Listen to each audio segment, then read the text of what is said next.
Wow, welcome back. It has been a hot minute uh, since I have posted one of these, but I find myself a little bit of time, so I figure I will go ahead and do one. We're going to go ahead and continue our journey through the linear variable collection from the College Board question bank. I'm going to go ahead and try to do 5 questions at least, explaining my process along the way, and hopefully you learn something. I'll list the question numbers, the codes in the description below. So without much further ado, let's go ahead and begin. Before we do any exercises, we want to make sure that we get into the right mindset by thinking about what we're about to do. We're about to do some linear functions, which have the format y equals mx plus b. In slope-intercept form, of course, we have standard form ax plus by equals c. And then we have point slope form, which is the same as finding slope in change in y over change in x. So change in y, y1 minus y2 equals the slope times x1 minus x2. These are the types of equations we might want to call to mind for our exercises today. So let's go ahead and take a look at this first one. Just glancing at the paragraph, one of the first things that you want to do is make sure that you don't get bogged down in the detail. We should notice that this guy in the middle of the paragraph is a linear function in standard form. Let's go ahead and identify what our variables mean. Two different sizes of yogurt. We don't care that it's yogurt. This number here is the total number of sales in dollars. So that must mean that this coefficient here is the cost in dollars of X, and this coefficient right here, 7.3, is the cost in dollars for Y.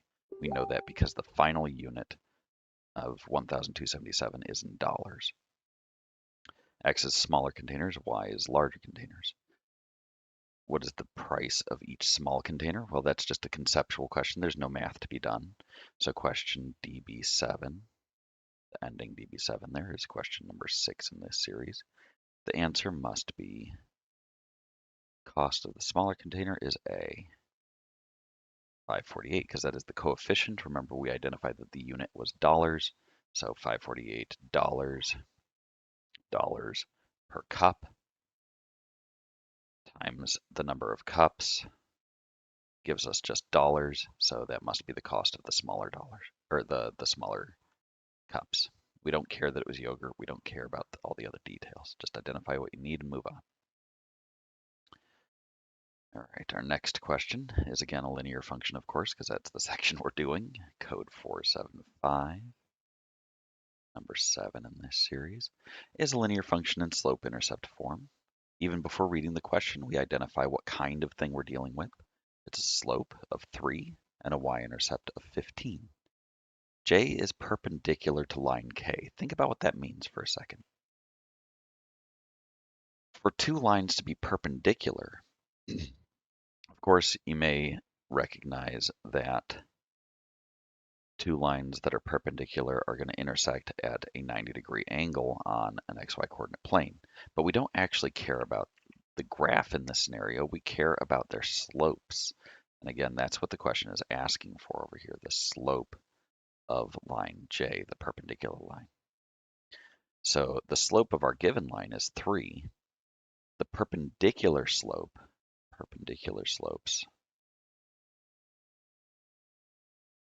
mean that they have opposite reciprocals. Opposite reciprocal. So the opposite reciprocal of 3 is 1/3 negative. You flip the number over and you flip the sign. So if I had generically A over B, the opposite reciprocal would be negative B over A. So if I have 5/7, the opposite reciprocal of that, of course, would be negative 7 over 5. So that would make this answer A as well.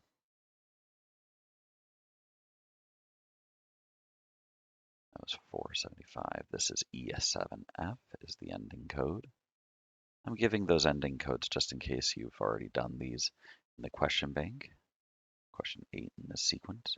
It's in standard form, but notice that the x term is second here. They want to know the slope of line r, and that again gives us the phrase here that it's perpendicular.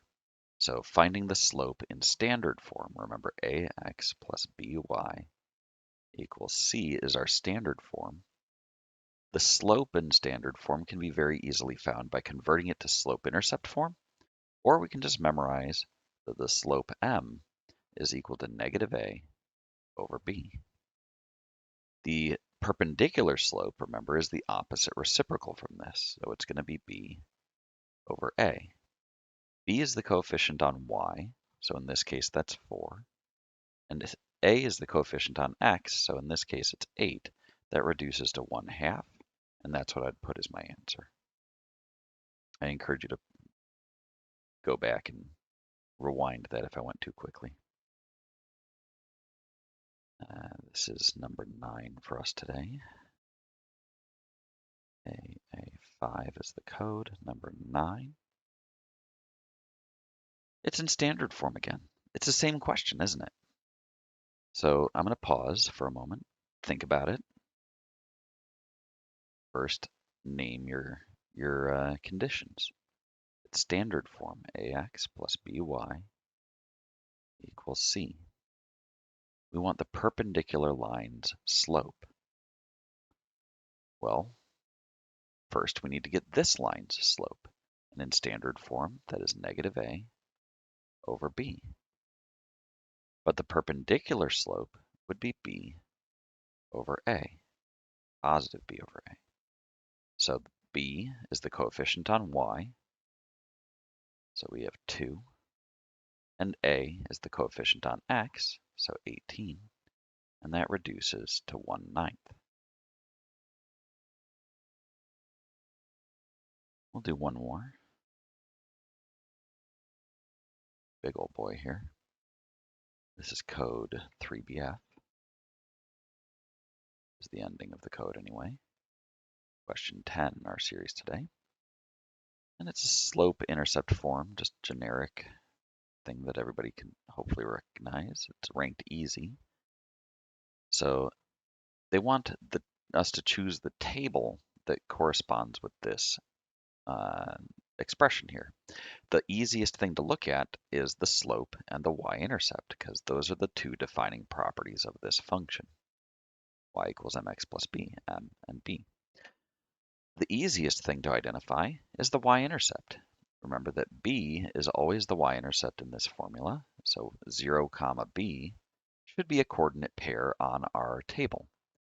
Here we have 4 in that position, so 0, 4 needs to be a pair on our table. Only one of these gives that. That must be A. That's our guy. Let's go ahead and check our work. Scroll back up here. So question B76. Sorry, I gotta scroll down a little from our last recording back in February. Sorry for the long gap here. DB7. DB7, answer is A. 475, answer is A. E7F, answer is 1/2 or 0.5. AA5, answer is 1/9, so C, of course. Didn't notice that was a multiple choice question.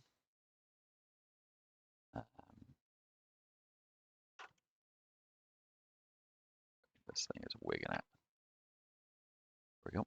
And then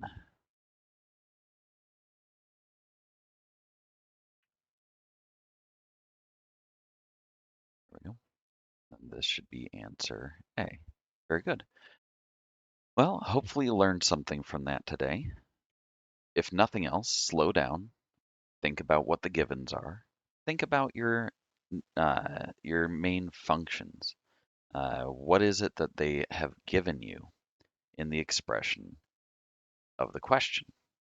And if that's Not enough, you gotta slow down and think even harder. Like, just think about what formulas you're working with and the definitions of each coefficient, and that's usually sufficient to find an answer. I'll catch you guys in the next. Thanks for watching.